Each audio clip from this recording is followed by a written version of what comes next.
Hello everybody, today we are going to see if we can turn the two ugliest pieces of wood in my shop into something cool. Let's get weird with wood. We are Venom.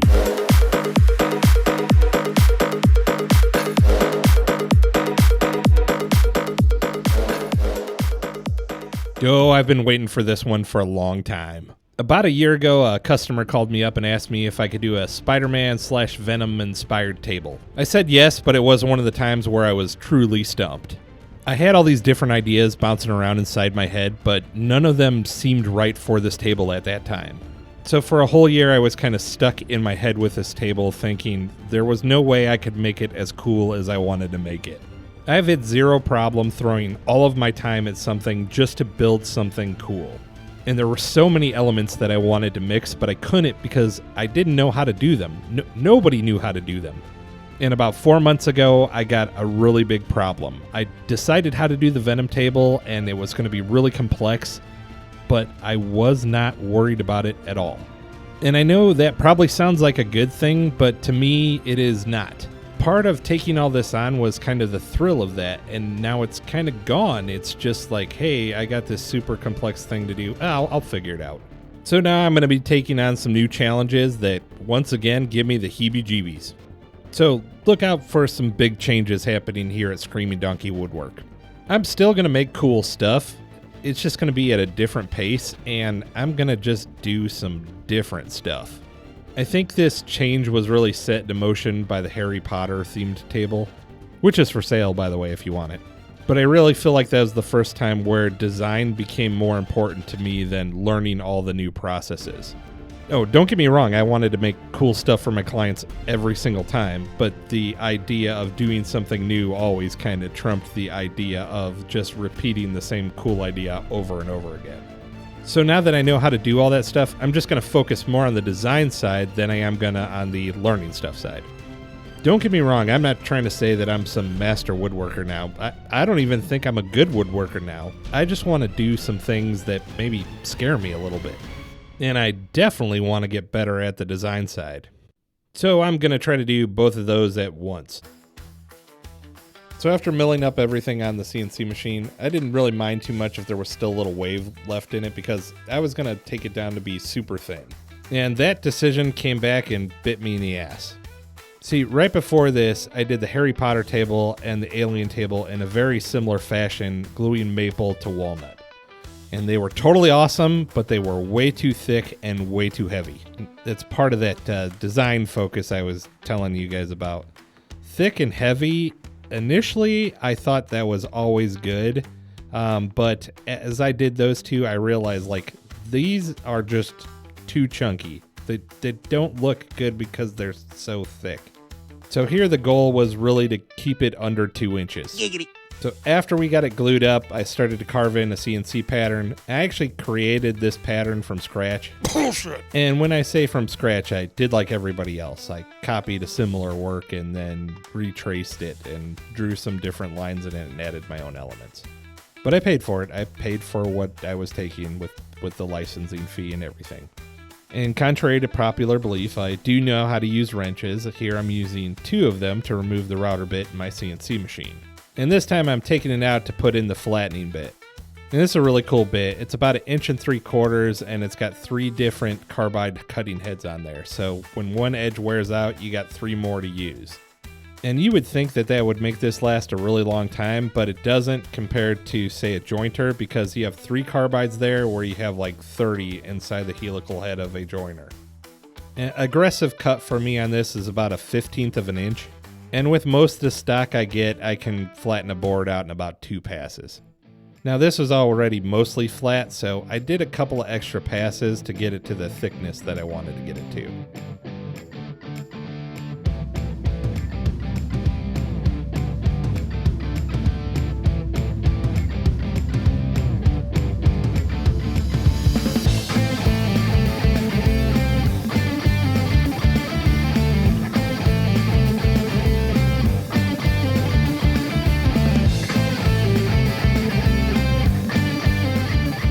And this is what happens if you leave your time-lapse camera running the entire night.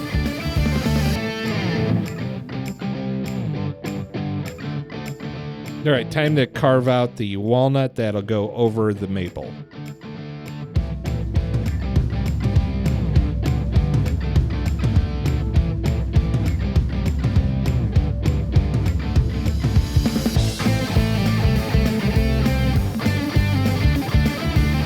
All right, you get the idea. So we're going to cut out a bunch of holes in the walnut, and then you're going to be able to see the spider web pattern through and the maple.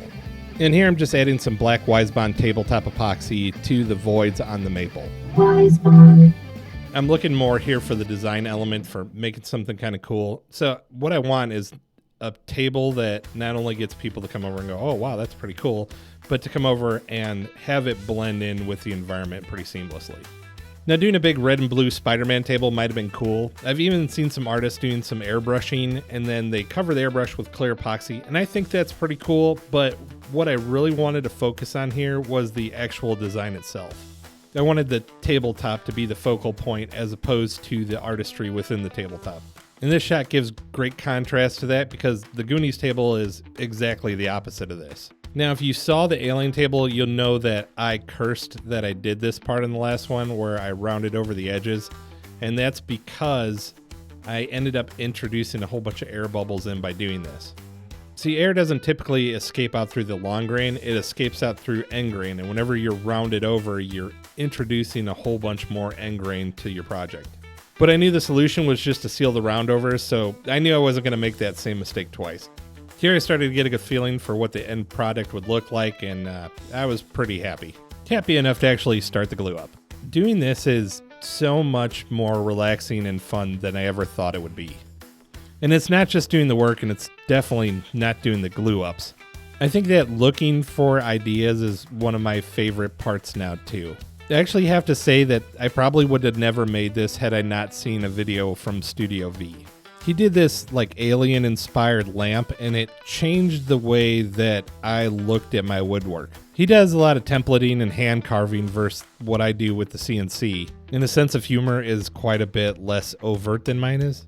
But his production value and the work that he produces is awesome. He has less subscribers than I do, which I have no idea why. I think it's just a matter of time till more people discover him. And I'm not using his name because I don't know it. He doesn't introduce himself. And if he has, I've totally missed it. I'm always looking for more YouTubers to rip off ideas from. So if you know of any that are making some good stuff that I could steal the ideas from, post their names up in the comments and I will definitely check out their channels. And I don't care like if people say I'm stealing I definitely steal other people's ideas. And I don't care when people steal mine either. But it would be pretty cool to get credit from the times that I get ideas stolen from me, so I try to take my time and say who I stole an idea from. And then a lot of the time when I reach out to them, they tell me where they stole the idea from. One of the things that I'm making right now in my shop is a bench, and the bench needed some legs. And I saw once this guy make some really cool legs for a bench, and I'm like, oh, I'm going to mimic that at some point. And now I've come back to mimic it, and for the life of me, I can't find the video where the guy built those cool legs. And then I took the idea and I changed it a little bit, so I put more joinery in it than what he had. I think he was holding most of his together with screws. So to the purists, they would, say I'm making it better, but really, I think that's all we're all doing. We're stealing ideas from other things or people that we've seen and modifying them to make them slightly better. I can't tell you how many things in my shop are repurposed tools for other things.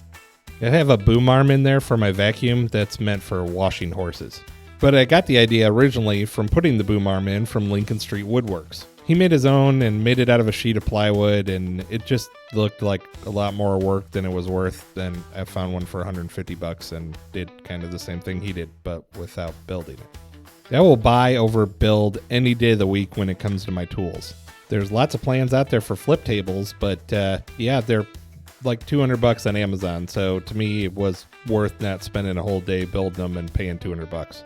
Don't get me wrong, but I never will buy another piece of furniture other than chairs for the rest of my life. I'm going to build a chair at some point just to see what all the hubbub is about, but I don't really get excited about chairs. They're really hard to do. There's lots of joinery involved with them. That part's pretty cool, but then the end product, you just end up with a chair. And I don't want to sit on wood anyway, so like if I do one, it'll have to be some kind of padded chair, and then it's got to be big enough to hold a 300-pound dude. I suffer from no acetol.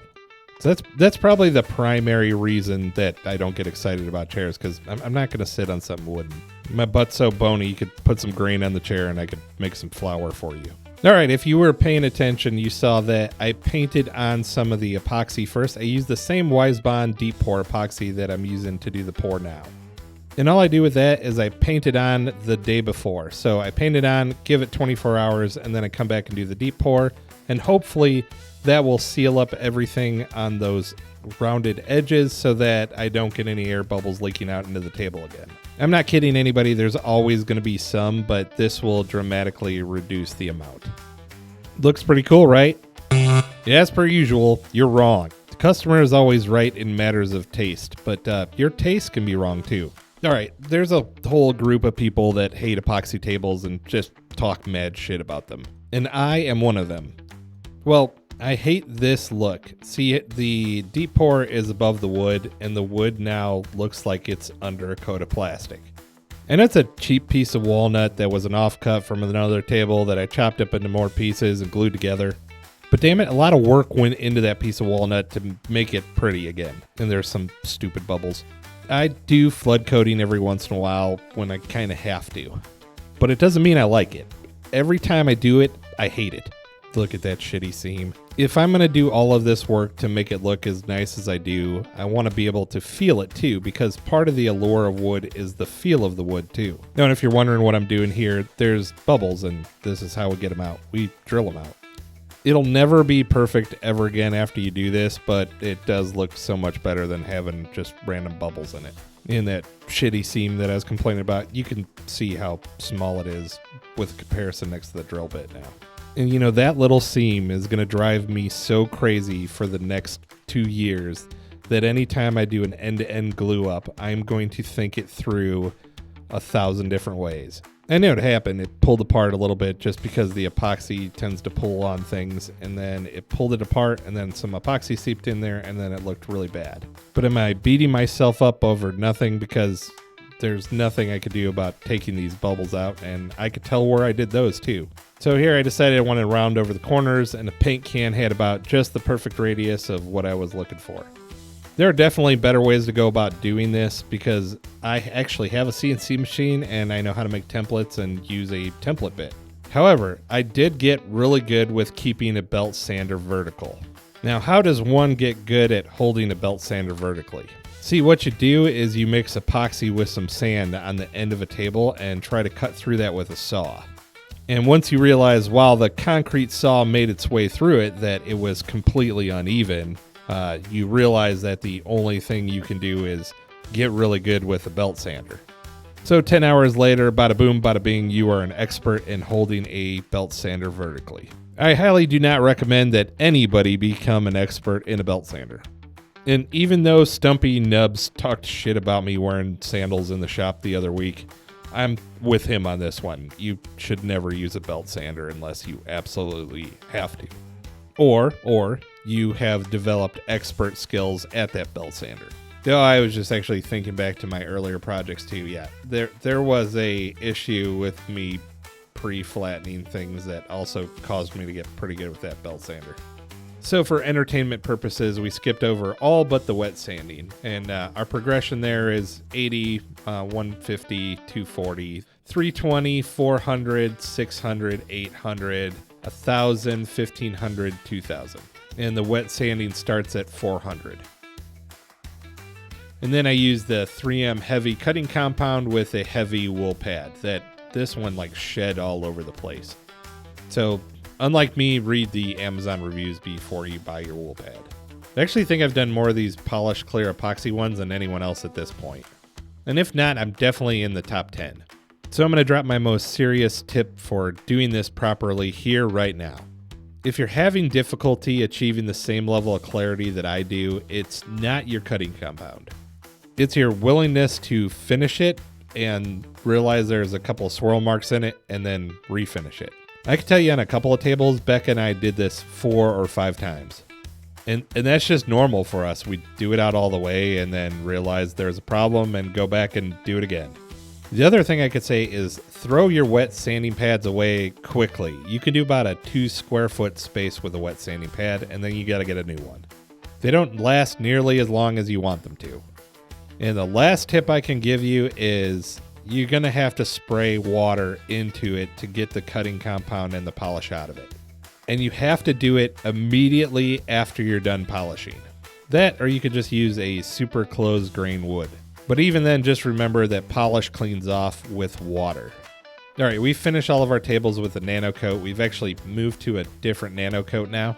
But before that, we finished with a hard wax oil. And just because of the ease to apply and the fact that we're in a dusty shop, if we had a spray booth, I definitely might have the option of doing a poly. You notice that we put the finish over everything, including the epoxy, and wipe it all off from there. You definitely want to take your time wiping down the table to remove all of the wax from the epoxy. So the nano coat we're using is specially formulated for plastics, so it looks really good when it goes on the epoxy. And it wasn't formulated for wood, so there's a couple of products out there that were specially formulated for wood. I recommend that you use those for wood products, but when you have epoxy and wood, I recommend you use a nano coat that is formulated for the plastic because it'll do well on the wood. It just does great on the plastic. And Becca uses our super secret gatekeeper method to apply the nano coat. I'm just kidding. She makes a pool on one side, then wipes it into the wood, and then she scrubs it into the wood, and then she waits a minute, and then she wipes it all off. And she usually ends up building up 2 to 3 layers depending on which product we're using. It's important that you let your hard wax fully cure before you do this part, so usually there is about a week between when we did the hard wax and when we put on the nano coat. Sometimes longer, but always at least 7 days. Now here I set Beck up for failure. I was actually working right next to her setting up her small business. More about that later, but I told her, yeah, I trust you, go ahead, do the legs, I know you know what you're doing now. Knowing very well that the legs is the thing that makes Becca the most nervous. And the reason being, she's done it about 4 times now, and she has messed it up every single time she's done it.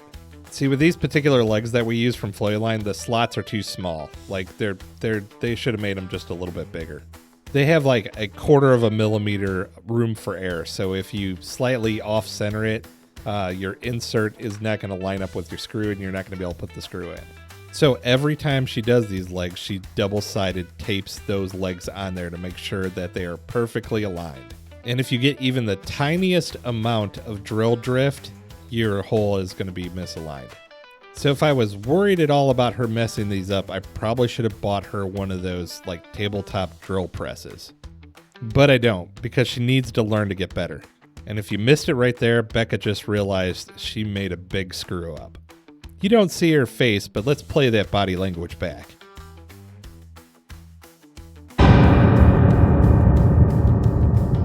Remember at the beginning of the video where I said maybe I shouldn't have made it as thin? Well, I knew this was a possible consequence where you'd be able to see some of the leg bolts through the top of the table. There's not really a way to make it thin and have this not happen. You have to attach the legs somehow. I actually had to remind her that we could see the leg bolts on every single one of my earlier pieces, and told her that as long as we didn't stick it through the middle of Venom's face, nobody was really going to mind. It's actually why I came up with pouring half epoxy in on the bottom 3 years before Black Forest made it their signature. I believe it was literally my very first TikTok video, but I didn't invent it. I stole it from somewhere else. I think the only thing I could do differently is kind of plan for where it's going to go and make sure that the wood is thicker in those spots. I don't know. What do you think? Let me know if you have any ideas. Because trust me, it will be eating at my brain until I do the next one. Until next time, get weird with wood.